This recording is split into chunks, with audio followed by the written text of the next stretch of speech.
Bertemu lagi dengan saya Indri Denanda, mahasiswa dari Universitas Islam Negeri Raden Intan Lampung, NPM 18210200186 dari Fakultas Syariah Jurusan Hukum Tata Negara. Di video kali ini saya akan menjelaskan sebuah materi yang berjudul Kewarisan dalam Islam dari mata kuliah Hukum Perdata Islam di Indonesia. Nah, langsung saja ya saya jelaskan tentang hukum kewarisan. Hukum kewarisan adalah hukum yang mengatur tentang pemindahan, yang lebih tepatnya adalah pemindahan hak kepemilikan harta peninggalan atau yang biasa disebut dengan firqah pewaris. Nah, menentukan siapa-siapa yang berhak menjadi ahli waris dan berapa bagiannya masing-masing.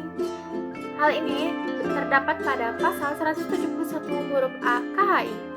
Secara bahasa, kata warasa asal kata kewarisan digunakan di dalam Al-Quran.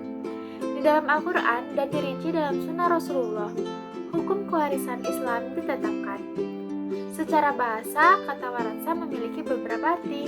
Yang pertama adalah mengganti dalam Quran Surat Al-Nam. Yang kedua ada memberi Quran Surat Al-Zumar. Dan yang ketiga mewarisi dalam Quran Surat Maryam. Selanjutnya ada dasar hukum firman Allah Subhanahu wa Ta'ala, Quran Surat An-Nisa ayat 7. Artinya, bagi orang laki-laki ada hak bagian dari harta peninggalan ibu bapa dan kerabatnya, dan bagi orang wanita ada hak bagian pula dari harta peninggalan ibu bapa dan kerabatnya, baik sedikit atau banyak menurut bagian yang telah ditetapkan. Selanjutnya firman Allah Subhanahu wa Ta'ala Quran Surat An-Nisa ayat 11. Allah mensyariatkan bagi kalian tentang pembagian pusaka untuk anak-anak kalian, yaitu bagian seorang anak laki-laki sama dengan bagian dua orang anak perempuan, dan jika anak itu semuanya perolehannya lebih dari 2, maka bagi mereka 2/3 dari harta yang ditinggalkan.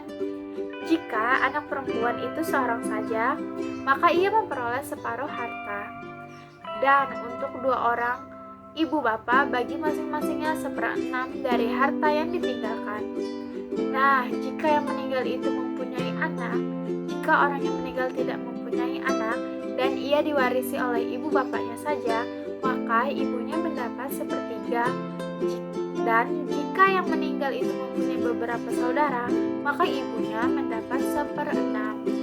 Nah, ada pula pembagian tersebut di atas sesudah dipenuhi wasiat yang ia buat dan sudah dibayar hutangnya. Tentang orang tuamu dan anak-anakmu, kamu tidak mengetahui siapa di antara mereka yang lebih dekat atau banyak manfaatnya bagimu. Ini adalah ketetapan dari Allah Subhanahu wa Ta'ala. Sesungguhnya Allah Maha mengetahui lagi Maha bijaksana. Nah, ada pula dari hadis Nabi dari Abdullah ibnu Abbas yang diriwayatkan oleh Sunan Tirmizi. Artinya, telah menceritakan kepada kami Musa bin Ismail, telah menceritakan kepada kami Wuhaib, telah menceritakan kepada kami Ibnu Tawus dari ayahnya dari Ibnu Abbas dari Nabi SAW bersabda, yaitu berikanlah bagian faraid atau warisan yang telah ditetapkan kepada yang berhak, maka bagian yang tersisa bagi pewaris laki-laki yang paling dekat atau nasabnya. Selanjutnya ada pula hadis Nabi dari Usama bin Zaid menurut riwayat Imam Muslim.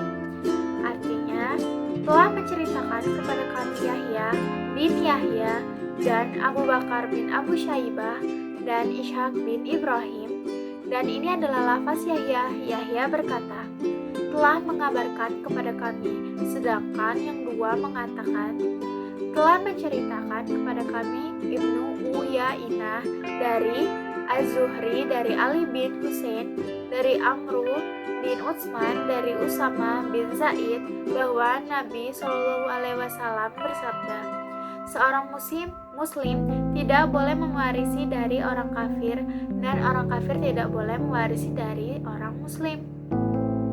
Nah, penjelasan selanjutnya adalah tentang rukun waris. Yang pertama, rukun waris adalah mewaris, yaitu orang yang mewariskan dan meninggal dunia, baik meninggal dunia secara hakiki atau karena keputusan hakim dinyatakan mati berdasarkan beberapa sebab. Yang kedua itu ada maurus, yaitu harta peninggalan si mati yang akan dipusakai setelah dikurangi biaya perawatan, hutang-hutang, zakat, dan setelah digunakan untuk melaksanakan wasiat. Harta pusaka disebut juga miros, irs, turos, dan tarikah. Dan yang ketiga ada waris, yaitu orang yang akan mewarisi yang mempunyai hubungan dengan si mewarisi. Baik hubungan itu karena hubungan kekeluargaan atau perkawinan. Selanjutnya ada tentang pembahasan syarat-syarat mewarisi, yaitu waris mewarisi itu menyangkut harta benda, dan sebagaimana kita ketahui harta benda itu mempunyai pemilik. Jadi terdapat hak kepemilikan yang penuh. Sekarang dengan jalan mewarisi itu akan terjadi peralihan perpindahan hak pemilikan atau hak milik. Oleh karena itu terjadi waris mewarisi di sini. Menurut hukum Islam terdapat syarat-syarat sebagai berikut. Yang pertama, syaratnya mewaris atau orang yang meninggal dunia. Yang kedua, ahli waris yang masih hidup. Yang ketiga, hubungan kewarisan yang sah. Nah, ada juga sebab-sebab timbulnya kewarisan dalam Islam. Seseorang dapat mewarisi harta peninggalan karena 3 hal, yaitu yang pertama adalah sebab hubungan kerabat atau nasab, yang kedua perkawinan, dan yang ketiga adalah wala atau pemerdekaan budak. Adapun pada literatur hukum Islam lainnya disebutkan ada 4 sebab hubungan seorang dapat menerima harta warisan dari seorang yang telah meninggal dunia. Yang pertama itu ada perkawinan, yang kedua ada kekerabatan atau nasab, yang ketiga ada wala atau memerdekakan budak, dan yang keempat adalah hubungan sesama Islam. Ada juga pembahasan tentang hilangnya hak waris mewarisi. Halangan mewarisi adalah tindakan atau hal-hal yang dapat menggugurkan hak seseorang untuk mewarisi karena adanya sebab atau syarat mewarisi. Namun, karena sesuatu maka mereka tidak dapat menerima hak waris. Hal-hal yang menyebabkan ahli waris kehilangan hak mewarisi atau terhalangnya mewarisi adalah sebagai berikut yang akan saya jelaskan. Yang pertama adalah perbudakan, yang kedua pembunuhan, yang ketiga berlainan agama. Nah, sekian penjelasan dari saya. Terima kasih sudah banyak menonton video ini. Sampai berjumpa di video selanjutnya. Wassalamualaikum warahmatullahi wabarakatuh.